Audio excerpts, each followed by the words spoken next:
Week 5 brought us the end of empty loss columns, a nearly 100-point game, devastating heartbreak, and another classic unfounded Dinwiddie rant. The way my heart absolutely shattered for Bo Levi Mitchell, it made me sick.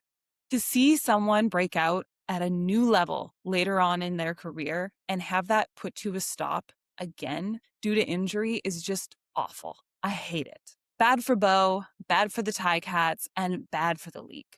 We were getting into such a great quarterback groove. The offensive matchups were becoming some of the best in recent CFL history, and to lose one of the best on the field right now is devastating.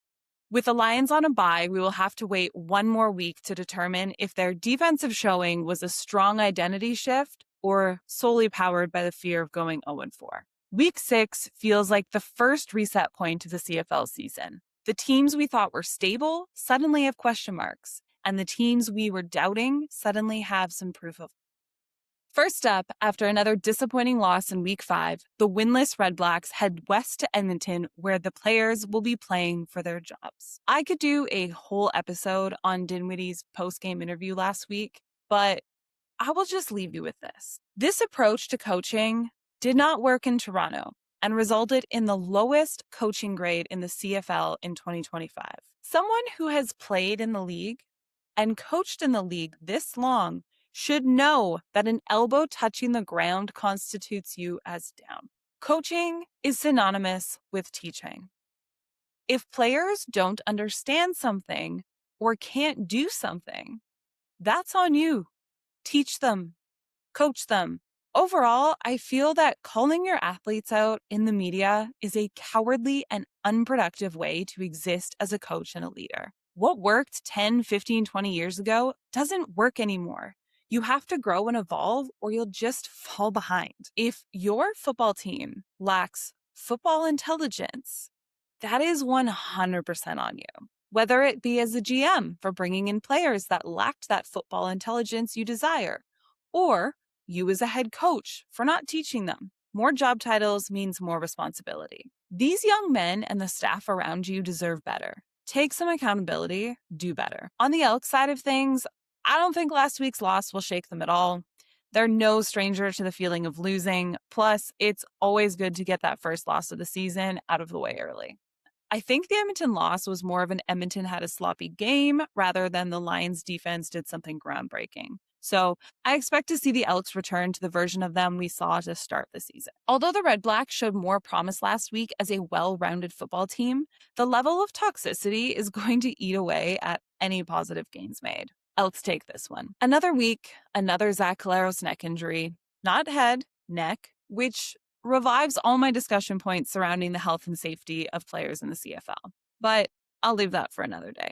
The Bombers are becoming the kings of the ugly win, and with Collaros out this week, I don't see that changing anytime soon. During last week's game, when Collaros went down, you would have expected their newly traded for quarterback, Drew Brown, to step in. But no, he was on the sideline in street clothes nearly 2 weeks after being traded. Let me remind you, they didn't trade pennies for this man. They traded a first-round and a second-round draft pick. Although they did receive a second-round draft pick alongside Drew Brown to sweeten the deal. That changes this week with the depth chart dropping this morning to confirm Drew Brown as the starter and Collaros in street clothes this week. I think the silver lining of last week was seeing Elgersma have the opportunity to get some meaningful but relatively low-pressure snaps in, giving him a true feel for the CFL pace and tempo with live bullets. And he was good. He protected the ball, completed 11 for 15 passes, and contributed to a touchdown. Meanwhile, in Toronto land, they are coming off a game where they gave up nearly 500 offensive yards and 139 penalty yards. Although Chad Kelly is still one of the most dangerous quarterbacks in the league, dangerous for both teams, right now every Argos game feels like it comes with a warning label. Explosive plays, emotional moments, and at least one throw that makes you ask, what is going on? Although, at least he's consistent. Going into Bombers territory where emotions fly high, can Kelly play a mature, controlled game against a Bombers defense that will absolutely try and bait him into hero ball? I think not. Bombers for the win.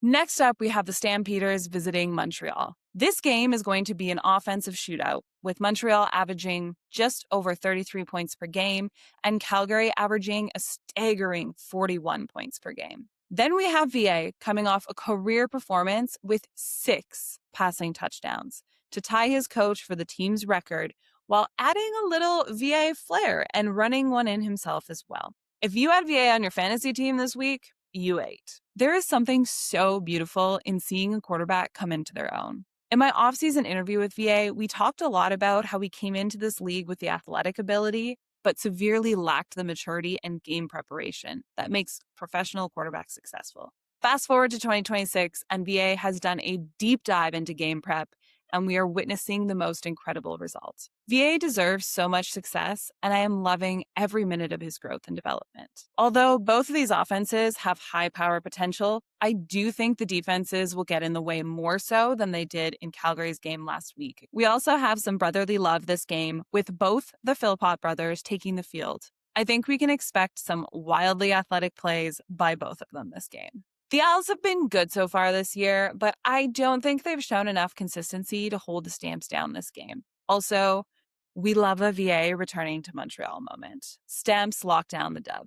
The week wraps up with a rightfully deflated Tiger Cats team heading to Saskatchewan. This injury and the situation is very reminiscent of the Lions' 2022 season, where after a lights-out start to the season, Nate got hurt in Week 11 and stayed out until playoffs. Sickening, crushing, disappointing. And after some weird quarterback patty cake last week between Ford and Dolegala, head coach Scott Milanovich has announced Dolegala as the starter this week. This went from a potential measuring stick game from east to west to a composure test. Saskatchewan has the better QB, the healthier offense, and the hotter receiving group, although not by much. Hamilton's defense is good enough to make it uncomfortable, but their offense has to prove they can survive life after Bo. And asking Jake Dolegala to do that in Mosaic is a brutal first assignment. With Ouellette back and Hamilton forced into a quarterback reset, can the Riders turn a Ticats injury story into a standing statement and take themselves to 4-1? Based on the uncertainty of the Hamilton offense moving forward, my answer is yes. Riders for the win. That wraps up Week 6 in the CFL. As we get into the depth of the season, records start to matter, injuries start to happen, and things get real really fast. What are your thoughts for Week 6? As always, thank you for listening to Blitz and Bloom. Please take a moment to like, comment, subscribe, and share so other football fans like you can be subjected to my sparkling personality.